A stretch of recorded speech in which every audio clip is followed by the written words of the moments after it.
I'm an albatross.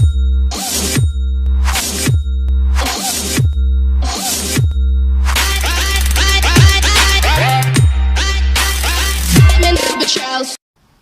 Good morning guys, this is Jaylin Clarito and welcome back to my YouTube channel. So guys, today is Three Kings, January 3 na. So, dahil Three Kings ngayon, mamaya may gagawin ako yung last kong vlog. So, i-continue ko yun.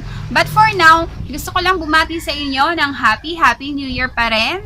Sana ay naging okay ang inyong New Year, ang inyong nag-celebrate ng Medianoche. So guys, for today's vlog, ang i-vlog natin ngayon is all about paano lalago ang tindahan mo kahit na nagsimula ka lang sa utang or yung kapital mo ay galing lang sa utang.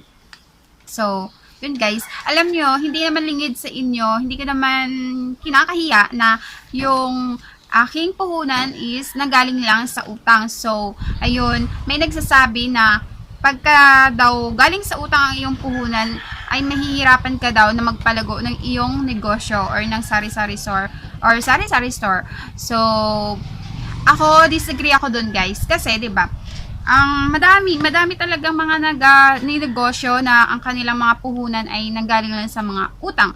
So, nasa pag-handle lang talaga 'yun guys ng owner ng kanyang negosyo, ng kanyang Sari-Sari store. So, kita nyo naman, 'di ba?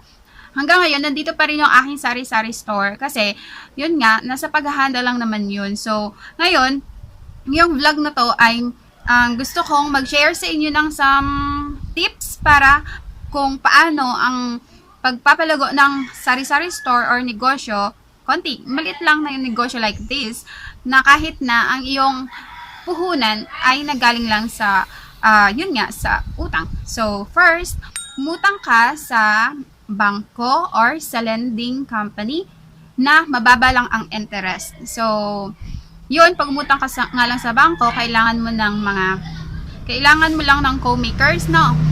Siyempre, dapat dun, meron silang assets, like, yung alam mo yun, yung kaya nilang magbayad. So, kailangan maghanap ng ganun. So, ako, yung ginagawa kong co-maker, siyempre, kailangan meron din silang mga tindahan or may mga pagmamay-ari sila, like mga sasakyan, motor na kapag something, or kapag kunwari hindi ka nakabayad ay, alam mo yun, kaya makikita ng bangko na yung co-maker mo ay kaya magbayad para sa'yo. So, ayun, yun guys, dapat ganun yung mga uutangan mo para maliit lang yung kanilang interest. Unlike doon sa Bombay, hindi ko ina-advise sa inyo yun na doon kayo mangutang kasi alam nyo naman yung Bombay kapag nagpautang, mag-i-start lang yan sila sa maliliit. Wait lang. So, balik po tayo guys. So, doon nga tayo sa may Bombay.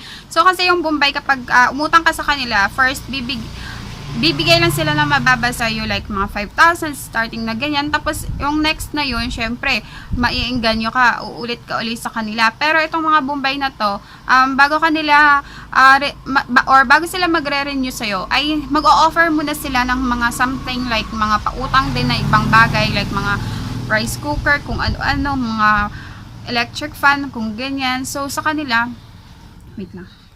So, ayun, magpapautang sila ng another items like mga rice cooker, mga electric fan, even mga umbrella, mga bimpo. So, doon guys, yung price nun is double or more than pa sa double. Hindi naman naabot ng triple, pero may git sa doble. So, alam mo, yung kikitain mo doon ay instead na, 'di ba, nakikita ka nga, pero ano lang, pinambayad mo lang sa kanila. So, ayun, mas dadami yung utang mo dahil doon. So, hindi ko talaga siya advice na doon kayo umutang. Wait lang. So, ayun, may bumili ulit.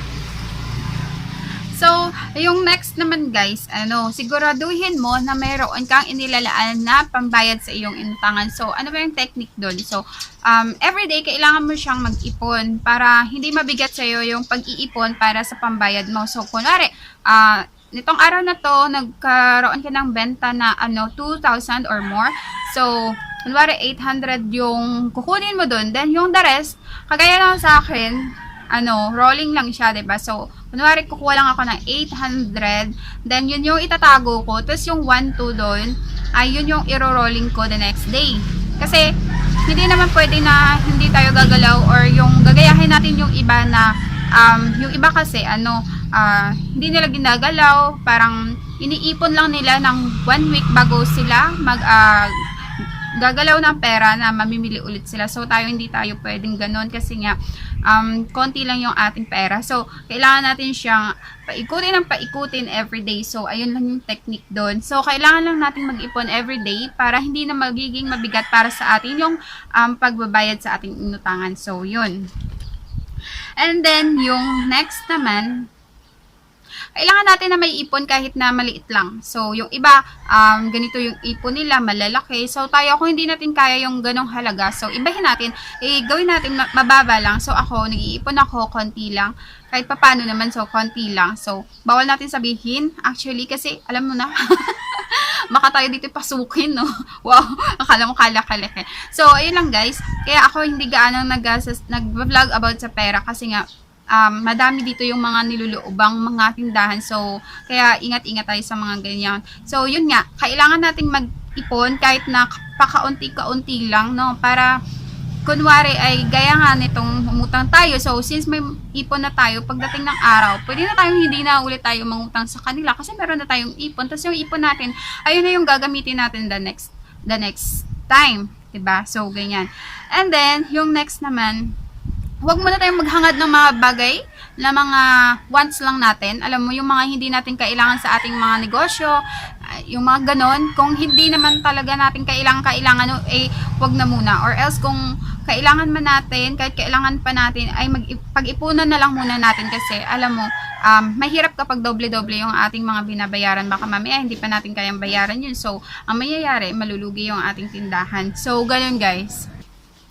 So, yung next naman is palagi rin tayo maglalaan ng para sa ating bills, no? Nahuhulog yung akin. Pasensya na. So, lagi pa tayo maglalaan ng para sa ating bills. So, ano pong technique doon? So, ako, everyday huhulog ako ng 30 pesos para sa ating bills. So, ang bills ko, maabot siya ng 800 kasi parang dito, ref, and then electric fan non-stop. Everyday night, then cellphone. Pero electric fan talaga yung pinakamaano siguro sa akin kasi sobrang init nga po dito sa aming Sari-Sari store. So, ayun. So, yung isang way ko pa para makapag-ipon doon is yung, 'di ba, nag-ice candy ako. So, isang kita ko sa paggawa ko ng ice candy is yun, siguro 350. So, ayun na po yung dinadagdag ko na siya para sa aking electric bills. So, akalain mo yun sa isang buwan kung makagawa ako ng ice candy, 'di ba? Malaki-laki na rin 'yun. So, ayun na 'yun, guys. Kaya minsan din ako nagfrozen nagtitinda ng frozen goods or foods kasi konti lang talaga yung kinikita ko doon. So, mas maigi ice candy na lang kasi mas malaki pa yung kinikita ko doon.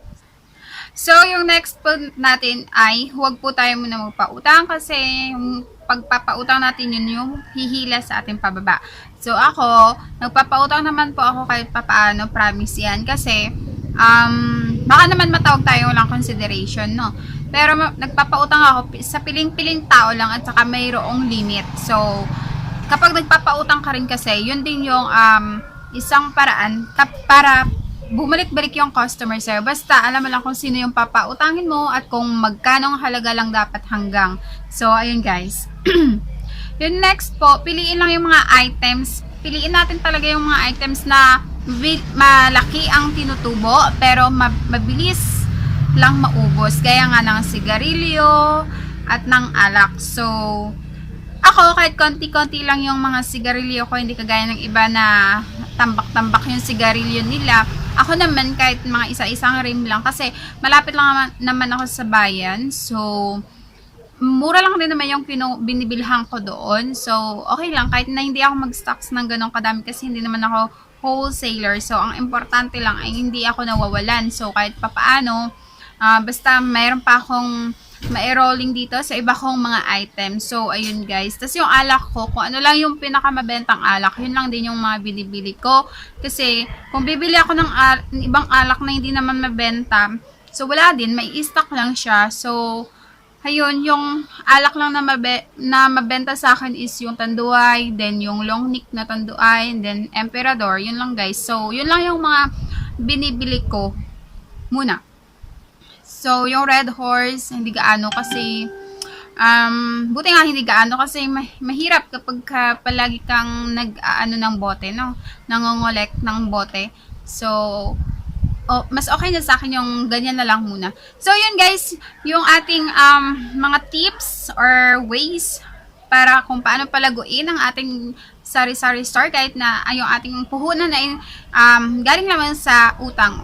Yes, or hindi sariling atin. So, I hope ay mayroon kayong natutunan, meron kayong na-absorb mula sa akin. So, ayun, thank you very much and see you on my next vlog.